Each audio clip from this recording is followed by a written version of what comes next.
सभी को नमस्ते। आज नमस्ते वाला प्राणी आया नहीं है, चलो ठीक है। पिछले दिन हम लोग बिल शुरू किए थे और बिल में थ्योरी पढ़ा दिए थे। आज उसको अपलोड करेंगे। आपका 2 चैप्टर रिकॉर्डिंग हो गया लेकिन अपलोड नहीं हुआ है, तो डेप्रीशिएशन आज अपलोड कर देंगे, कल बिल कर देंगे।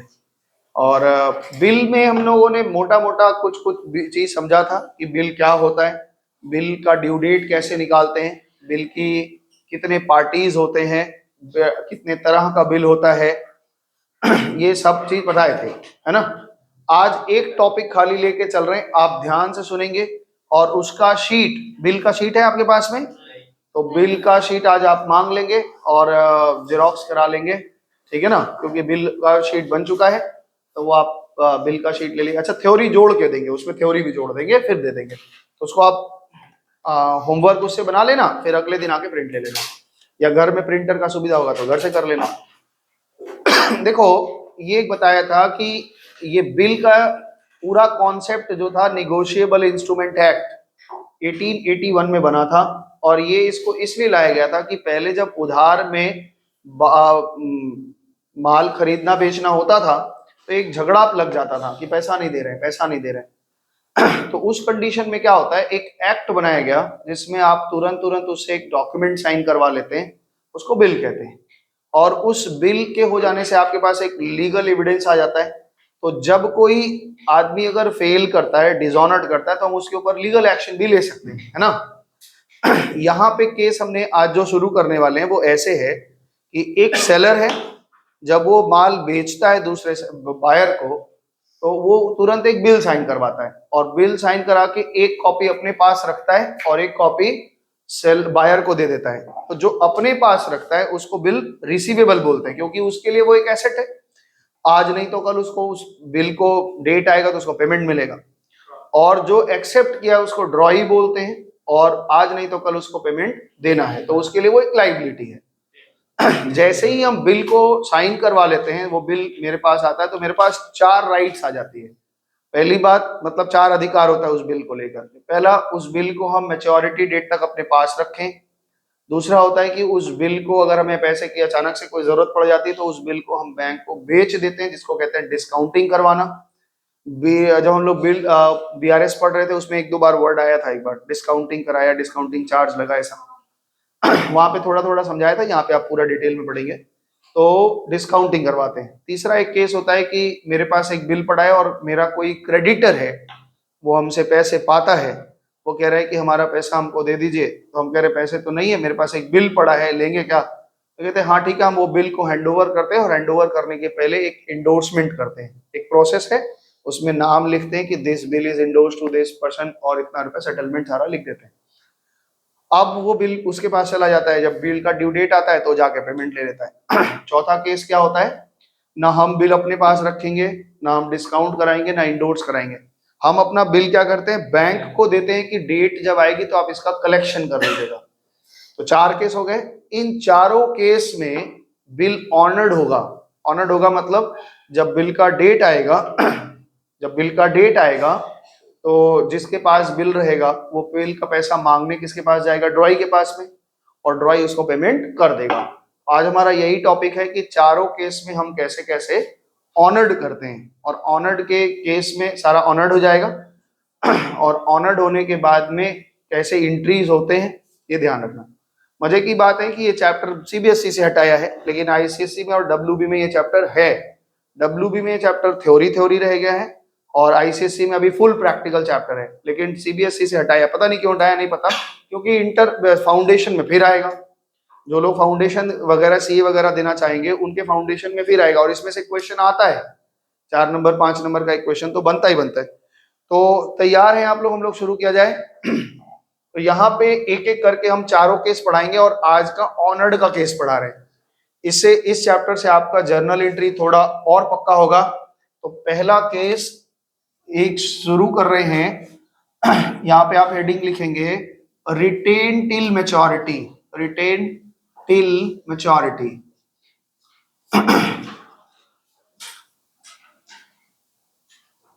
इसका मतलब ये है कि एक पार्टी बिल को बनाएगा, बेचेगा, बनाएगा और अपने पास ही रखेगा जब तक ड्यू डेट नहीं आता। ठीक है, एक पार्टी है जिसका नाम है, हम लोग यहाँ पे मान देते हैं कि एक पार्टी है जिसका नाम है मनदीप। एक मनदीप एक पार्टी है और उसकी एक फ्रेंड है कविता है, मान लो। ये लोग आपस में उधार बेच करते हैं, ठीक है ना। सवाल आपने लिखना नहीं है, खाली आप समझना है और इसका फोटो मिल जाएगा। आज लिखना चाहते हैं तो अभी हम पहले समझो बढ़िया से, फिर लिखने के लिए हम समय दे देंगे आराम से। आज 3 जनवरी है, 3 जनवरी 2020, ठीक है।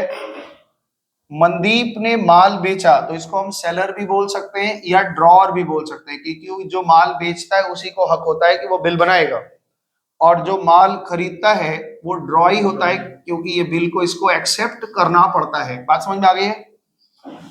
एक बात बताइए, 3 जनवरी 2020 में मनदीप ने 50,000 कविता लिखे हैं, नहीं समझ में आ रहा क्या? हाँ, फिर से लिख दें? चलो लिख दे रहे हैं, बोल रहा है कि क्या लिखे समझ नहीं आ रहा। कविता, ठीक है ना। तो कविता ड्रॉई है, ये बायर है, ये सेलर है। आप हमेशा कोशिश में रखना कि सेलर का बुक्स ऊपर बनाना, उससे क्या होता है ना। जा रहे हो? सबसे पहले आप ये बताइए कि मनदीप ने 50,000 का माल बेचा है कविता को उधारी में, तो उधारी में माल बेचा, इसकी जर्नल एंट्री क्या बनेगी बताओ? कविता को इन्होंने माल बेचा, मनदीप ने कविता को माल बेचा।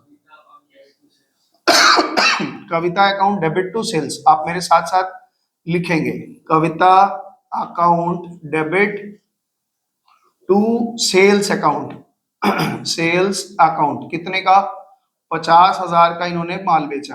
ओके, इसी तारीख को कविता ने इस बिल माल को खरीदा।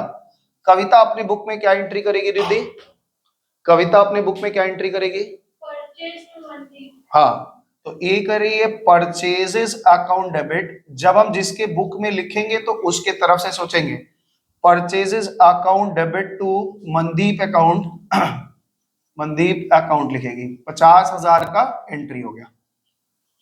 ओके, बात समझ में आ गया? समझ में आया इतना? अब एक बात देखो, मनदीप ने कविता को अपना डेटर बना लिया है। डेटर बना लिया, इसका मतलब क्या है कि हम आपसे 50,000 रुपए पाते हैं। ठीक है। इन द सेम टाइम कविता ने मनदीप को अपना क्रेडिटर बना लिया है ना। पैसा पाने का डर किसको है? मनदीप को। ये इससे अप्रोच करती है कि हम आज एक बिल बना रहे हैं, इस बिल को आप एक्सेप्ट करो। वो मना नहीं कर सकती, 1 महीने 2 महीने जितने दिन भी बाद आपको पेमेंट देना है, बात होती है इन दोनों के बीच में कि 2 महीने बाद लेंगे, 3 महीने बाद लेंगे, वो डेट पर। तो मान लो 3 तारीख को ही इन्होंने एक बिल बनाया। जर्नल का फॉर्मेट बनेगा, एग्जाम में आप जर्नल का फॉर्मेट बनाएंगे अगर आता है तो, ठीक है। तो इन्होंने कहा कि हम एक बिल बना रहे हैं, आप बिल साइन कर लो और मेरा जान छोड़ो। तो इन्होंने क्या करना है, ऐसा कभी नहीं होगा कि बिल भी पाएंगे और नाम भी डेबिट रखेंगे। वो बिल को स्वीकार तब करेगी जब उसका नाम आप खत्म करोगे। भाई दोनों चीज कहोगे, 50,000 का डेटर में भी रखा है, 50,000 का बिल भी जाएंगे, तो आप 1 लाख पाने लग जाएंगे। तो जब हम बिल बनाते हैं तो अपने डेटर को खत्म करते हैं, तब बिल बनता है। क्योंकि डेटर और बिल दोनों को मिला करके ट्रेड रिसीवेबल कहा जाता है। दोनों एक ही चीज है। डेटर हटता है तो बिल बनता है, बिल हटता है तो डेटर बन जाता है, यही होता है। तो यहाँ पे हम एक बिल बना रहे हैं, इसका नाम है bills receivable. Bills receivable account debit, और टू कविता का नाम हमने खत्म किया, कविता अकाउंट। कितने से खत्म किया कविता का नाम? अब देखो एक चीज ध्यान दो इसमें कि कविता मेरे लिए खत्म हो गई, कविता का डेटर खत्म। अब मेरे पास एक नया चीज जिंदा हो गया, बिल। एक एसेट से एक एसेट को हमने बदल लिया, इसमें हमारे ट्रांजैक्शन से कोई इफेक्ट नहीं आया। एक एसेट बढ़ा और एक एसेट खत्म हो गया, और ये उसी टाइम में बिल इनसे साइन कराया जाएगा। तो इन्होंने बिल को एक्सेप्ट किया, ये अपने लाइबिलिटी को खत्म करेंगी। तो एंट्री लिखेगी Mandeep account debit to bills payable. बात समझ में आया है? पहले इतना दूर बोलिए हाँ समझ में आया है, फिर हम आगे बढ़ेंगे। तो ये एक कॉमन एंट्री है परचेज सेल का, बिल बनाने का और बिल एक्सेप्ट करने का, ठीक है। समझ में आ रहा है? इन्होंने अपने लाइबिलिटी को खत्म किया, और ये लाइबिलिटी खत्म कैसे हुआ? बिल साइन करके। अच्छा, मान लो कि ये लाइबिलिटी को अगर ये कैश देती तो क्या एंट्री लिखती? कैश लिख देती। ये कैश नहीं दे रही है, एक प्रॉमिसरी नोट दे रही है, एक साइन कर रही है, तो क्या चीज पे साइन कर रही है? बिल्स पेबल पे। तो इसके लिए पहले लाइबिलिटी मनदीप थी, लेकिन ये लाइबिलिटी खत्म होकर एक नई लाइबिलिटी आ गई। अब ये केवल बिल को पहचानती है, ध्यान रखना इस बात को। अब ये केवल बिल को पहचानती है ना। मतलब जब डेट आएगा तो कौन बिल लेके आ रहा है उससे मतलब नहीं है। बिल अगर लेके आ रहा है जो, उसको वो पेमेंट कर देगी। 2 महीने का ये बिल है, 2 मंथ का बिल है, ध्यान से समझना। आज 3 जनवरी 20 है, 2 मंथ का बिल है। आप बताएंगे कि ड्यू डेट क्या होगा? बताओ ड्यू डेट क्या आएगा, फटाफट से बताओ। हाँ, मंथ के हिसाब से, मंथ बोल रहे हैं। हाँ, 6 आएगा। पहले तो 3 दिन जोड़ोगे, 1 और 2, 3 महीना आ जाएगा। 6 मार्च 2020। अच्छा, जो मनदीप है उसका जन्मदिन ही है 6 अप्रैल को। इसके दिमाग में हम सोच के जिसका बनाए उसका जन्मदिन भी है 6 मार्च। खैर, 6 मार्च को डेट आ गया। 3 दिन ग्रेस जोड़ते हैं ना, पिछले दिन तुम नहीं आया था क्या? अच्छा ठीक है, तो वीडियो देख लेना, क्योंकि उसमें थ्योरी पढ़ाए हैं। तो वो 3 दिन ना, जैसे 2 महीने का दिन होता है, तो जो 1881 में जो आपका एक्ट है ना, तो वो कहता है कि 3 दिन आपको पैसा अरेंज करने के लिए दिया जाता है, तो उसको ग्रेस डेज बोलते हैं। ये ऑलवेज जुड़ता है, डेट में 3 दिन जुड़ जाता है, ठीक है ना। तो ये 3 दिन ग्रेस डेज जुड़ा, और आपका डेट आ गया 6 मार्च। 6 मार्च को मनदीप क्या करती है, कविता के पास अपना स्टाफ भेजती है कि भाई इसका पेमेंट करो। तो कविता कहती है आओ मेरे पास, स्वागत है आपका। 6 मार्च 20 को ये बिल का पेमेंट करेगी। जर्नल एंट्री क्या बनेगा?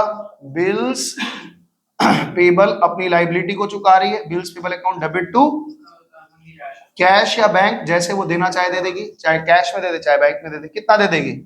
पूरा 50,000 रुपया।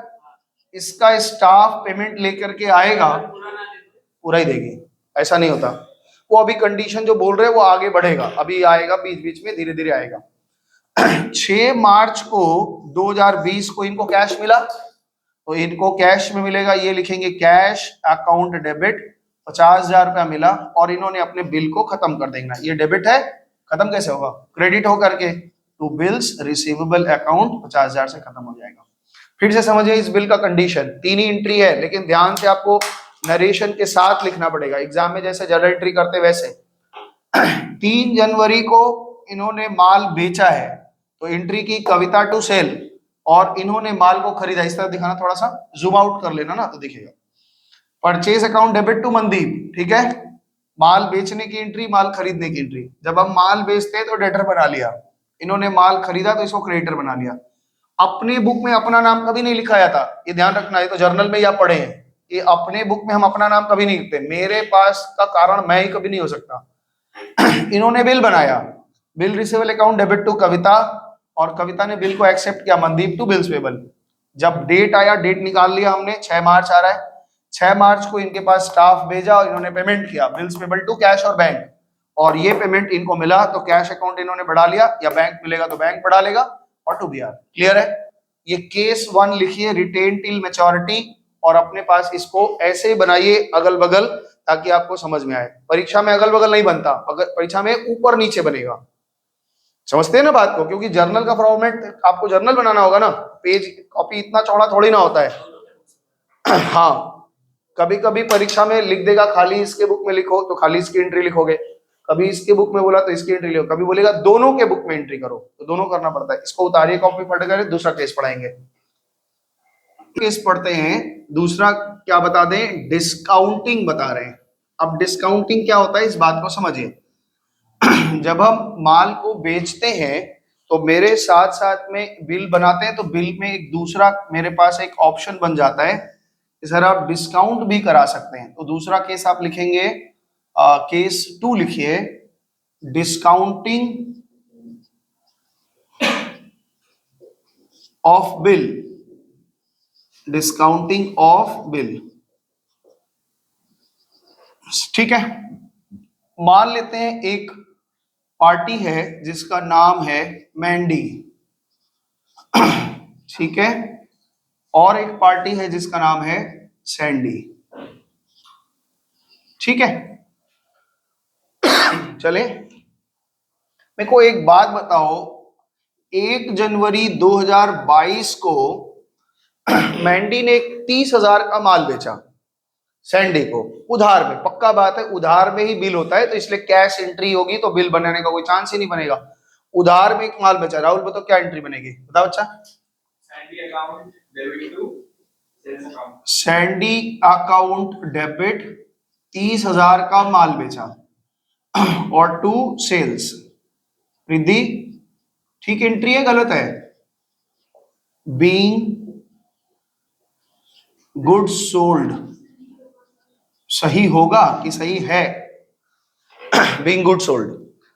इसी तारीख को 1 जनवरी 2022 को इन्होंने माल खरीदा है, जन एंट्री क्या बनेगी हर्ष?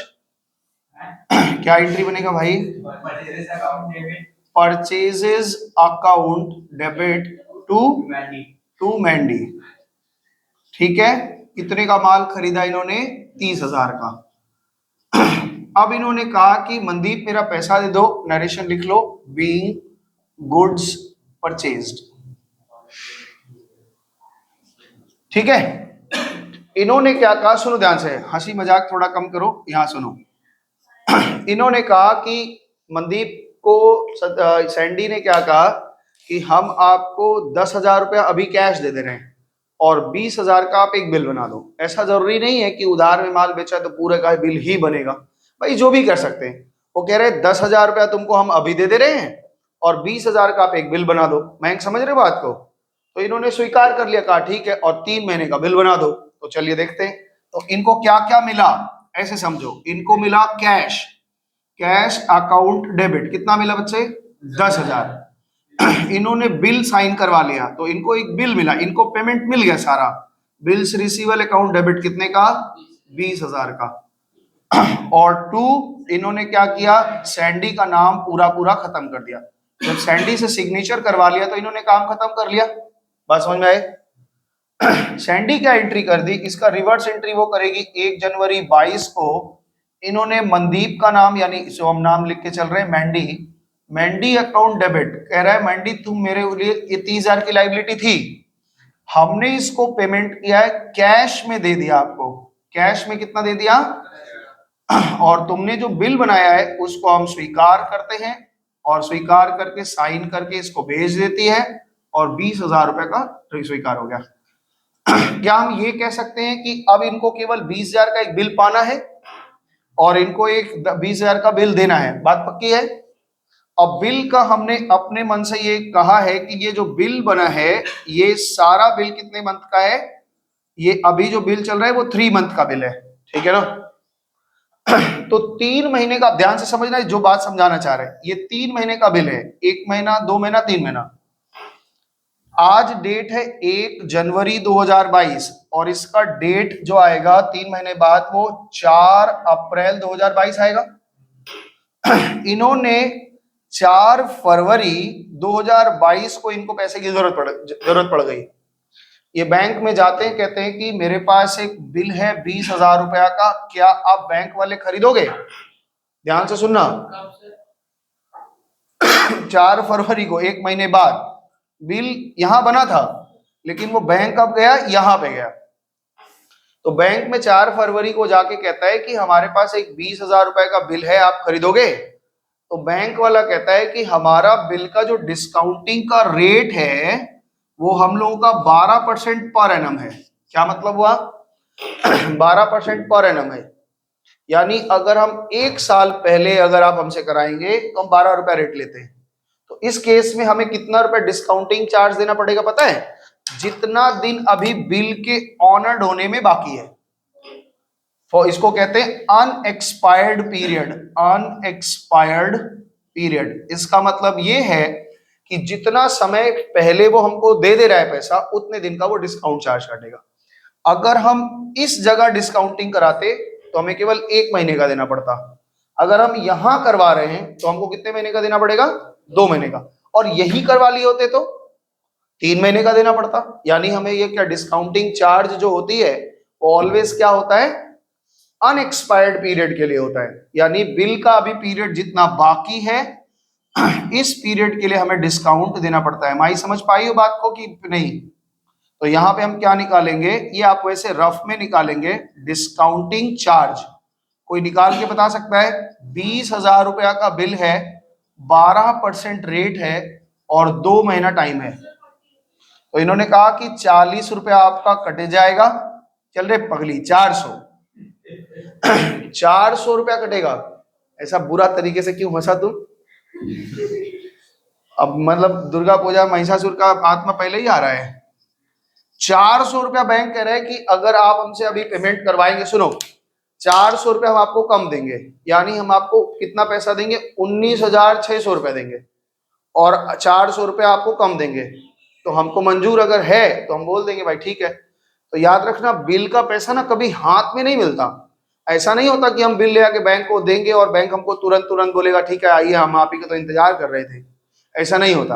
बैंक कहेगा आप बिल रख के जाइए, हम इसका वेरिफिकेशन करेंगे, सही है, फेक है, गलत है, सही है, और अगर इसका सही सही ठीक निकल जाता है तो हम आपके अकाउंट में डाल देंगे। इसलिए ये बात एकदम पक्का रखना कि बिल अगर हम डिस्काउंट कराते हैं तो कभी कैश मेरे हाथ में आएगा ही नहीं, वो सीधा सीधा कहाँ जाता है? बैंक में। तो हाँ बोलो। अकोमोडेशन होता था बिल का, हाँ उसमें वो लोग वेरीफाई करके नहीं पता कर लेगा। तो हाँ, तो हम लोग तो म्यूचुअली अग्रीमेंट किए थे ना। अच्छा ये क्या प्रश्न, क्या समझ में आ रहा है? पिछले दिन तो आए थे तुम। हाँ, तो इस कह रहा है कि हम एक बताया ना, एकोमोडेशन सहायतार्थ बिल बनता है, हम और रिद्धि दोनों लोग आपस में तय कर लिए थे पैसा जरूरत है। तो कह रहा है उसमें भी तो वो क्रॉस वेरिफिकेशन करेगा तो पता चल जाएगा नकली है। कैसे पता चलेगा? हम रिद्धि पे बिल बनाए और रिद्धि राजी है, तो रिद्धि से अगर बैंक वाला पूछेगा कि क्या आपने बिल बनाया, तो क्या वो मना करेगी? बोलेगी नहीं हाँ हमारा बिल बनाया हुआ है। वो तो ये क्या होता है, एक ये बिल का नाम ही है एकोमोडेशन, एक दूसरे की सहायता के लिए। हम ऐसा थोड़ी बोलेंगे कि यहाँ से बोले कि जाओ तुम, ऐसा थोड़ी होगा कि जाओ तुम मेरे घर और मेरे भाई साहब से 5,000 रुपया मांग लेना, ऊपर से भाई को मना कर दे आए मांगने तो मत देना, ऐसा थोड़ी होगा। तो ये एकोमोडेशन का मतलब क्या होता है? एक दूसरे से राजी होते हैं ना। अब देखो एंट्री क्या होगी। आज 4 फरवरी है, ध्यान से सुनना, 4 फरवरी 2022। ये वाला पार्ट आप वर्किंग में करेंगे, ठीक है? ये जो पार्ट हमने डिस्काउंटिंग निकालना सिखाया है, कभी कभी सवाल में ना वो डिस्काउंटिंग का अमाउंट दे देंगे और कभी कभी आपको कैलकुलेट करना पड़ेगा। भाई कैलकुलेट करना है तो भी कठिन काम थोड़े ना मेरे लिए।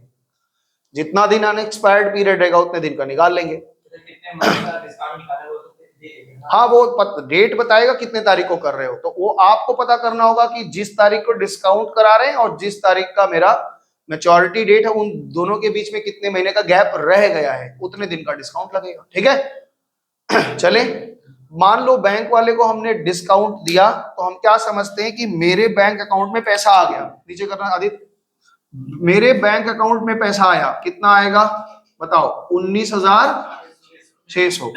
जो 400 रुपया मेरा कटा वो क्या लिखते हैं? उसको लिखेंगे डिस्काउंट। बोलो, एक मिनट रुको, बैठो। डिस्काउंटिंग चार्जेस बोले, डिस्काउंटिंग चार्जेस अकाउंट डेबिट कितना? 400। और 2 मेरे पास से क्या गया? हमने अपना बिल बेच दिया तो मेरे पास से बिल गया 20,000 का। बोलो बात पक्की है?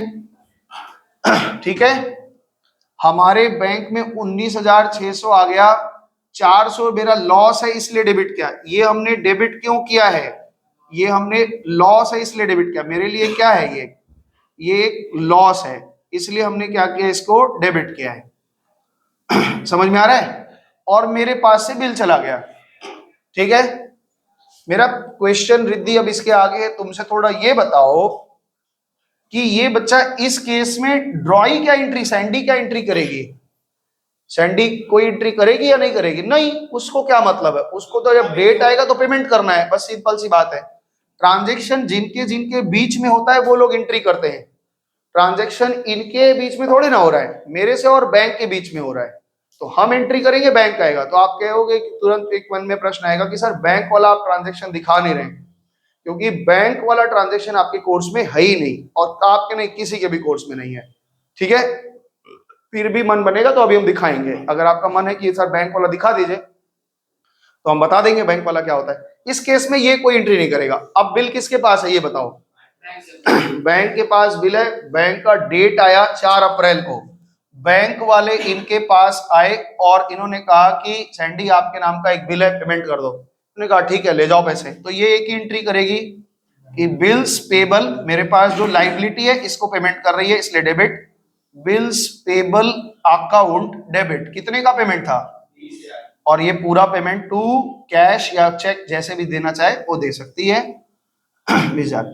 मेरा प्रश्न ये है कि ये 400 रुपया बैंक के लिए क्या है, इनकम है, मेरे लिए क्या है, लॉस है, इसलिए हमने डेबिट किया है।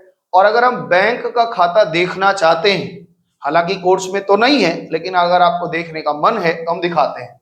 अब देखो बैंक का खाता हम बना रहे हैं, आपके बनाने का मन होगा तो बना लीजिएगा, नहीं मन होगा तो मत बनाइएगा। कोर्स सवाल आपका खत्म हो चुका है, पेमेंट बैंक को मिल गया, काम खत्म हो गया। बैंक की एंट्री में क्या करता है, बैंक से पहली बार लेना देना 4 फरवरी को हुआ था, तो 4 फरवरी 2022 को बैंक जब बिल खरीदा था तो क्या एंट्री किया होगा, एक उसको बिल मिला, उस बिल को वो बिल रिसीवेबल नहीं लिखेगा, क्या लिखता है, डिस्काउंटेड बिल लिखता है या डिस्काउंटिंग बिल लिखता है। उसके लिए वो एक एसेट है, वो खरीद रहा है, उसके लिए एसेट है। बिल रिसीवेबल कौन लिखते हैं, जो अपने क्रेडिटर से पाते हैं वो बिल रिसीवेबल लिखते हैं। तो ये 4 फरवरी को लिखा होगा discounted bill account debit, discounted bill account debit. कितने का बिल मिला था इसको, इसके बदले में इन्होंने मैंडी के अकाउंट में पैसे डाल दिए थे। मैंडी के बैंक अकाउंट में कितना डाल दिया था, 19,000, और इन्होंने डिस्काउंटिंग चार्ज कमाया था। तो इस देखो डिस्काउंटिंग चार्जेस, इसके लिए क्या हो रहा है, इनकम हो रहा है, क्रेडिट है ना। अब जब 4/22 का डेट आया तो इसका स्टाफ गया पैसा मांगने के लिए, तो कैश ये पाया, कैश अकाउंट को डेबिट किया, और ये डिस्काउंटेड बिल इसका ऑनर्ड हो गया, तो डिस्काउंटेड बिल को कैंसिल करके पैसा लेकर के मौज कर लिया। कितना पाया, 20,000 रुपया पाया। ठीक है, बिल बैंक का अकाउंट आपको बनाना नहीं है, लेकिन आप लिख लीजिए। कहां फायदा हुआ, बैंक का तो ये सेवा दे रहा है, बैंक का तो धंधा ही है। हम लोग जब क्रेडिट कार्ड वगैरह से स्वैप करते हैं, कभी किए हो क्रेडिट कार्ड से स्वैप, तो क्रेडिट कार्ड से बड़ा अमाउंट जैसे ही स्वैप करो ना 5-6 हजार के ऊपर में, तुरंत एक मैसेज आता है इसको EMI करवा लीजिए, आता है कि भाई इसको 3 EMI में पे कर दे। क्यों चाहता है, बैंक ये चाहता है कि आप उसको ब्याज दे, यही तो बैंक का अर्निंग है। तो बैंक का 400 का फायदा हुआ, आपको फायदा नहीं हुआ है, 2 महीना पहले पेमेंट पा गए हो, तुमको ये पैसा मिलता अप्रैल में, तुम फरवरी में इसका पैसा ले लिए, मजा ले लिए 2 महीना पहले कैश का, तो तुम्हें तो नुकसान 400 का हुआ ही है। और बैंक इस बात का फायदा यानी कमाया कैसे, क्योंकि बस उसके बाद पैसा है, इसलिए वो 400 रुपया कमाया है। EMI में तुम गाड़ी खरीदते हो, अभी तुम खरीदा ना ओला S1 Pro, तो EMI करवाया, गाड़ी की कीमत कितनी है, गाड़ी की कीमत 1 लाख रुपए, लेकिन ये EMI में करवा लेते, धीरे धीरे धीरे धीरे 12 महीने 24 महीने में पेमेंट देते, तो हर महीना कुछ ब्याज दे रहे हैं कि नहीं, तो यही तो बैंक की कमाई है। बैंक आपको फाइनेंस कर रहा है, तो इस विश्वास के साथ कर रहा है कि आप हर महीना क्लियर करेंगे तो उसको कुछ कमाई, तो यही तो बैंक की सेवा है। इस्लामिक कंट्री में बैंक का जल्दी, बड़ी बड़ी जो इस्लामिक कंट्रियां हैं वो लोग बैंक का कॉन्सेप्ट ही नहीं रखते, इसलिए वो देश ज्यादा उन्नति नहीं कर पाते भाई। अब ये ध्यान रखना, जिस देश में ईरान इस्लामिक कंट्री में जहां पे तेल के कुएं हैं, उस देश को छोड़ दो, 57 देश है ना, 56-57 देश है ना इस्लामिक, 5-6 देश जिनमें कुआं का है, उसके अलावा जो देश हैं वहां पे बैंक का कॉन्सेप्ट ही नहीं है। क्यों, क्योंकि इस्लाम में ब्याज लेना देना वो लोग खराब मानते हैं, तो इसलिए कोई बैंक ही नहीं खुलता वहां पे। किसी को लोन देगा तो ब्याज मांगेगा, उनको ब्याज देना भी नहीं है, लेना भी नहीं है, तो इसलिए वहां पे कॉन्सेप्ट, ये बिजनेस वगैरह बहुत खराब हो जाता है, नहीं कर पाते। पूरे हमारे देश में कितने बैंक है, देख रहे हो ना, हर जगह गली गली बैंक है, और बैंक एक नहीं, कितने बैंक का ब्रांच नहीं बोल रहे, बैंक बहुत है। बताओ, कम से कम SBI है, बैंक ऑफ बड़ौदा है, पंजाब नेशनल बैंक है, और देखो यस बैंक है, IDFC बैंक है, HDFC है, HSBC है, इतने बैंक हैं। तो कोई भी बिजनेस में पूंजी, जो एक मार्केट होती है उसमें पूंजीपति लोगों का बहुत बड़ा हाथ होता है, जिनके पास कैपिटलिस्ट लोग हैं, जो लोग पैसे वाले लोग हैं, वो लोग हमेशा से देश का क्या करते हैं, बिजनेस को ग्रो करने में हमेशा बहुत थोड़ा सा ब्याज लेते हैं। हालांकि लोगों को लगता है कि बहुत ज्यादा ब्याज ले रहे हैं, लेकिन वो तो 2-3% का अगर महीने का ब्याज ले रहे हैं, और आपको धंधा करना नहीं आता है तो आप ब्याज ही मत लिए। फंसते कहाँ पे हैं? लोन लिया और लोन लेने के तुरंत बाद क्या हो गया, हमारा धंधा खराब हो गया, जिसके वजह से हम नहीं कर पाए और गड़बड़ा गया। समझ में आया ना? इसको 2 मिनट रोकना, इसको उतारो, हमारे 1 मिनट में। तीसरा केस शुरू करें या इसमें कुछ पूछना है? इजी है। बैंक, हाँ क्या चीज? 4 केस बताए ना, तो 2 अभी तो पढ़ी तुम, डिस्काउंटिंग पढ़ाई और पहले रिटेन पढ़ा और अभी इंडोर्समेंट। शुरू करें? आओ तीसरा केस बताते हैं। सवाल, परचेज सेल का जितना टाइप है आपको उस तरह से परचेज सेल दे सकता है।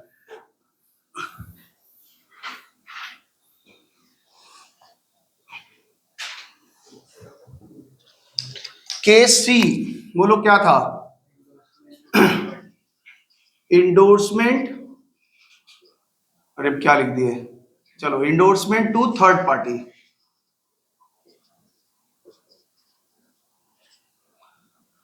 अब ध्यान से सुनो, आप ऊपर नीचे लिख लेना, मेरा तो बोर्ड बहुत चौड़ा है, आप ऊपर नीचे लिख लेना अगर जरूरत पड़ेगा तो। चलो जी, यहां पे क्या क्या लिख दें? राजू, यहां पे क्या लिख दें? फरहान, और यहाँ पे काजू कतली। अच्छा, अरे वो रांचो। हाँ चलो, ये हो जाएगा तुम्हारा रणछोड़ दास चांचड़ा। ये 3 दोस्त हैं, ध्यान से सुनो। ये राजू हैं, ये ड्रॉर हैं, ये बिल को बनाएंगे, ये ड्रॉई हैं, बिल को एक्सेप्ट करेंगे, और वो इंडोर्सी है जिसको हम इंडोर्स करेंगे। ठीक है, एक क्वेश्चन बताइए, परचेज सेल की एंट्री तो आपको सेम समझ में आ गई है। एक तारीख बताओ, रिद्धि तुम्हारा जन्मदिन कितना तारीख को है? बोलो, जन्मदिन क्या हुआ तुम्हारा? कितना? वाह, हैप्पी न्यू ईयर। क्या बोलता है सब तुमको? हैप्पी बर्थडे बोलता है, हैप्पी न्यू ईयर बोलता है? नहीं, झूठ बोल रही है, सही से बता। अच्छा चलो, 1 जनवरी 2024 को राजू रस्तोगी ने क्या किया, इन्होंने माल बेचा है फरहान को, फरहान कुरैशी को। जनरेटरी बताइए, एंट्री बताओ भाई, कितने का माल बेचा? माल बेचाओ, 1 लाख। तो एंट्री लिखो, क्या लिखेंगे? Farhan account debit to sales account. चलो भाई, 75,000 रुपए का।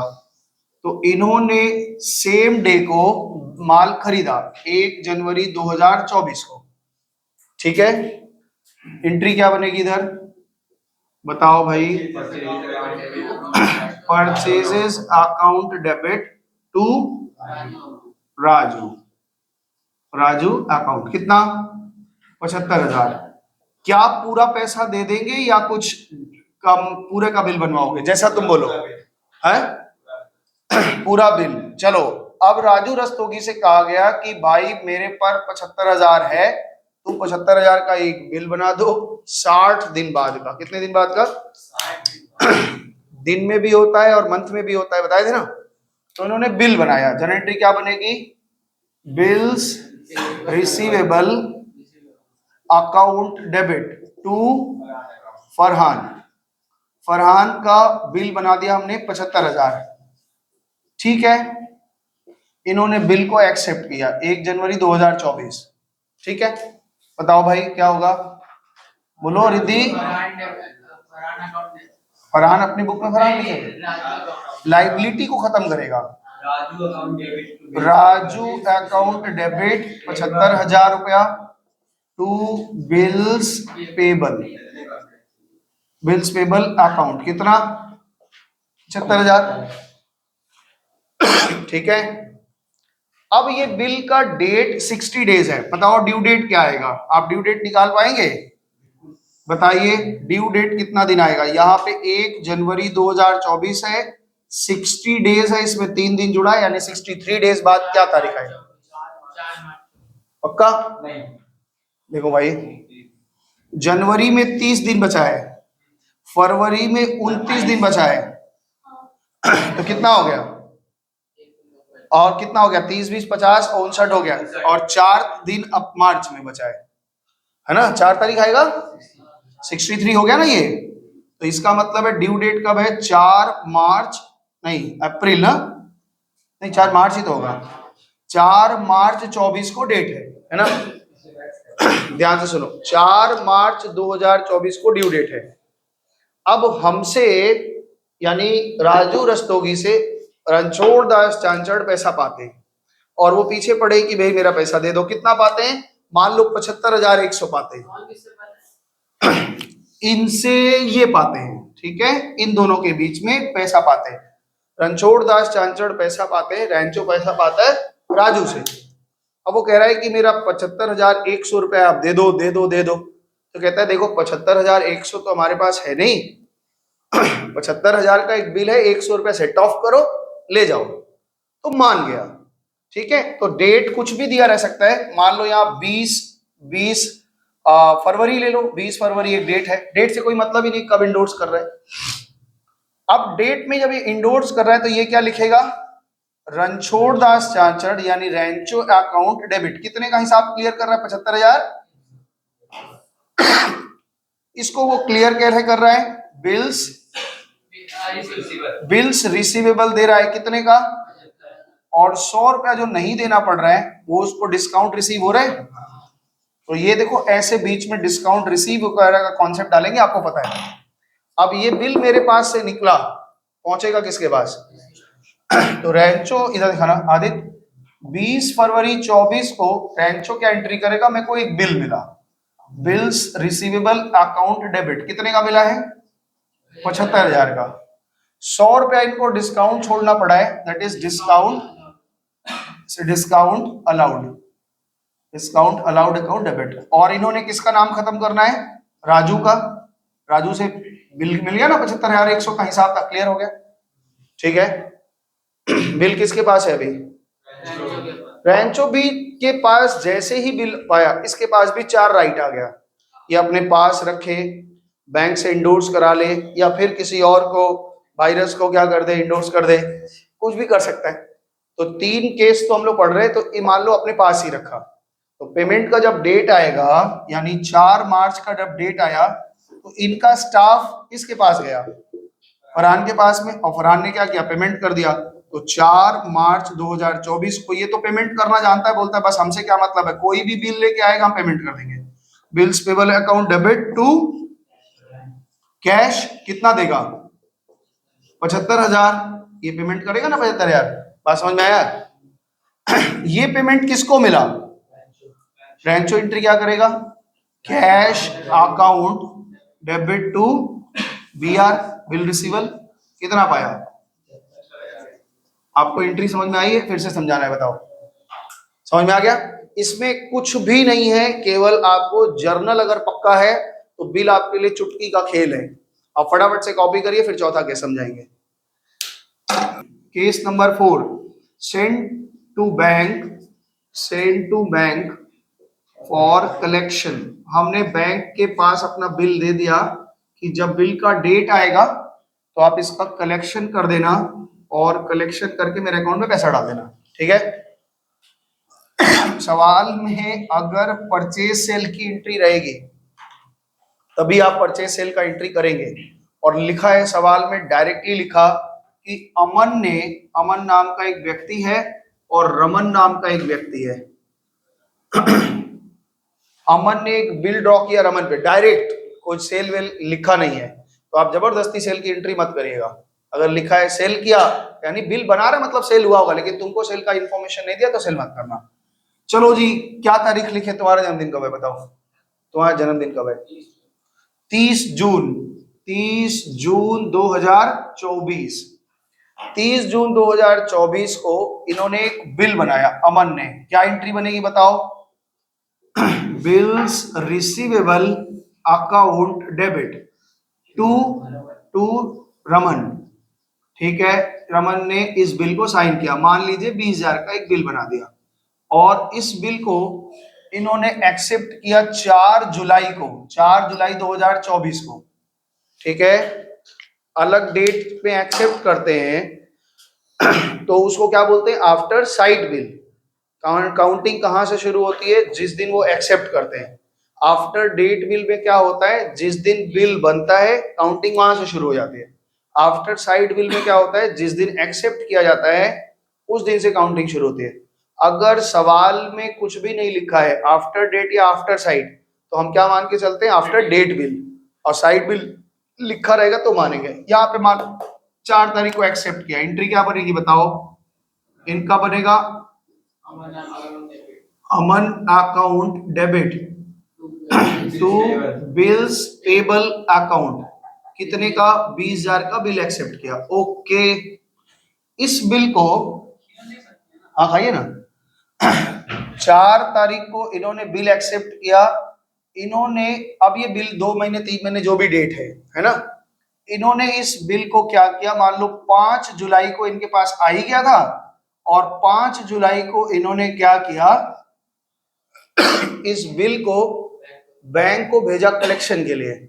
तो ये क्या लिखेंगे? Bills for collection. अलग अलग बुक में अलग अलग लिखा रहता है। किसी में send to bank for collection लिखा है, किसी में बिल्स फॉर कलेक्शन लिखा है, आप जो भी लिखें। Bills for collection account, bill sent for collection लिखा रहता है, तो वही लिख लो भाई। Bill sent for collection account debit to, मेरे पास से बिल चला गया। बिल रिसीवल, कितने का बिल गया? 20,000। और ये बिल किसके पास है? बैंक के पास। इस केस में ये कोई एंट्री नहीं करेगा, इनको खाली बिल एक्सेप्ट करना है, बिल को पेमेंट करना है, बाकी इनसे कोई लेना देना नहीं है। बैंक के पास गया। तुमको जानकर आश्चर्य होगा कि बैंक इसका कोई एंट्री नहीं करता। बैंक इसका कोई एंट्री नहीं करेगा। क्यों? मेरा प्रश्न है क्यों? बैंक के लिए कोई ट्रांजैक्शन नहीं है। हम अभी छुट्टी में, दुर्गा पूजा की छुट्टी में हम जाने वाले हैं, और मेरे घर में थोड़ा दिक्कत है, दिक्कत मतलब जगह का दिक्कत है। तो हमने अपना बाइक क्या किया, इसको बोला, क्या नाम है, महंग को, ये महंग हम ये बाइक तुमको रख के जा रहे हैं 10 दिन तुम्हारे पास में, तुम रखना, इसको थोड़ा हिफाजत से रखना, चलाने बन गए चलाना। मेरे लिए ट्रांजैक्शन है क्योंकि मेरे पास से तो बाइक घट रहा है। मेरे लिए ट्रांजैक्शन है, हमने लिखा है bill sent for collection to Bihar, मेरे पास से बिल गया, मेरे लिए ट्रांजैक्शन है, हम लिख लिए।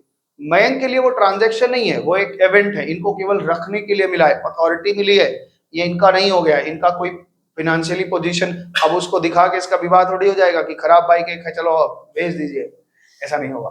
तो बैंक इसका कोई कलेक्शन का एंट्री नहीं करता है। बैंक कहता है ठीक है, आप हमको रख के जाइए, जब डेट आएगा तो हम इसका कलेक्शन करके आपके अकाउंट में डाल देंगे। तो इस याद रखना, ये अगर ऑब्जेक्टिव में आपसे पूछता है कि बैंक इसकी क्या एंट्री करेगा, तो सीख देना कि भाई लिख देना कि इसका कोई एंट्री बैंक करता नहीं है। क्यों? क्योंकि उसके लिए ये ट्रांजैक्शन नहीं है, वो एक इवेंट है। अब डेट आया, मान लो जो भी ड्यू डेट है, अब ये ड्यू डेट के दिन क्या होता है? ड्यू डेट के दिन बैंक इनके पास जाता है, रमन के पास। तो ड्यू डेट के दिन क्या हुआ? जो भी ड्यू डेट आएगा आपका, उस ड्यू डेट के दिन रमन क्या करेगा? इसका पेमेंट करेगा। वो क्या एंट्री करेगा बताओ? बिल का पेमेंट करेगा। ये तो आप 4 बार एंट्री कर चुके हो, आपको याद हो गया होगा। बिल्स पेबल टू कैश, कितना दे दिया? 20,000 पेमेंट कर दिया। बैंक कहता है कि 20,000 रुपये हमको मिला, और ये 20,000 किसका है? उसके अकाउंट में डाल देगा। तो बैंक एंट्री क्या करता है? हमारे पास कैश मिला तो वो अपने कैश बॉक्स को डेबिट करेगा और कहेगा कि अमन, तुम्हारे अकाउंट में, अमन का बैंक अकाउंट को वो क्या कर देगा? क्रेडिट कर देगा कि तुम्हारे अकाउंट में 20,000 डाल दिए। अब ये जैसे ही 20,000 इसके अकाउंट में क्रेडिट करेगा, तो अमन को एक इंफॉर्मेशन मिलेगा ना कि भाई मेरे अकाउंट में पैसा आ गया। तो अमन क्या एंट्री करेगा कि मेरे बैंक में पैसा आया, बैंक अकाउंट डेबिट हो गया, कितना? और ये बिल क्या हो गया? कलेक्शन हो गया। तो क्या खत्म कर देगा? Bills Saint for collection. अच्छा, एक चीज और समझाएं, कोई कोई बैंक इस सेवा को फ्री में देता है, और कोई कोई बैंक इस सेवा के लिए कुछ चार्जेस लेता है। मान लो कोई चार्ज ले रहा है, तब क्या एंट्री बनेगी? सर यहाँ पर अमन बैंक अकाउंट अमन के ही तो पैसा डालेगा ना, डाल तो ये पैसा पाके किसके अकाउंट में डालेगा? अमन तो बैंक तो क्रेडिट करेगा ना उसके अकाउंट में। अच्छा, यहां पे देखो, मान लो कि बैंक में मेरे बढ़ा और बैंक अकाउंट डेबिट हुआ 19,900 से, बैंक ने 100 रुपया चार्जेस काट लिया है, तो यहाँ पे बैंक चार्जेस लिखो या कलेक्शन चार्जेस लिख करके आपको दिखाना पड़ेगा, तो ये एंट्री बनेगी। और बैंक क्या करेगा, अमन के अकाउंट में कहेगा अमन तुम्हारे अकाउंट में 19,900 डाल दे रहे हैं, 100 हम काट ले रहे हैं क्योंकि ये मेरा कमाई है, बैंक चार्जेस। तो आप एंट्री ये लिखना, अगर सवाल में चार्जेस है तो लगाना और नहीं तो पूरा पैसा डाल देना। ये आपका आ ही नहीं रहा, पहले ही बता दिया, बैंक तो आ ही नहीं रहा। ये दोनों एंट्री होना चाहिए। अगर चार्जेस है तो लिखा जाएगा, नहीं तो पूरा पैसा बैंक में आ जाएगा। ठीक है, आप कॉपी करिए। 4 सवाल, 4 कंडीशन आज आपको पढ़ाया है। ऑनर्ड के केस का सवाल आपको देंगे, 16-17 सवाल हैं और ये बिना आलसी के ये सवाल बनाएंगे आप। ठीक है, बिना आलस किए ये पूरा सवाल बनाना। जिनका आ रहा है वो तो करेंगे, जिनका नहीं आ रहा है वो भी लोग करना। हाँ, एग्जाम के बाद दिखो, हमको कोई टेंशन नहीं है, आराम से, लेकिन करना जरूर। रिद्धि तुम लोग का एग्जाम कब, 27 को खत्म हो रहा है? 28 को। इसमें कोई डाउट तो नहीं है? तो इजी है। इसका एक चार्ट बनाएंगे पिछले दिन, अगर आप समय देंगे तो हम पहले चार्ट बनाएंगे, उसके बाद डिसऑनर्ड का केस पढ़ाना शुरू करेंगे। ठीक है, तो आज के लिए इतना ही रखते हैं। आज आपको शीट भेज दिया जाएगा। तब तक के लिए सबको नमस्ते, धन्यवाद, बाय बाय, टाटा।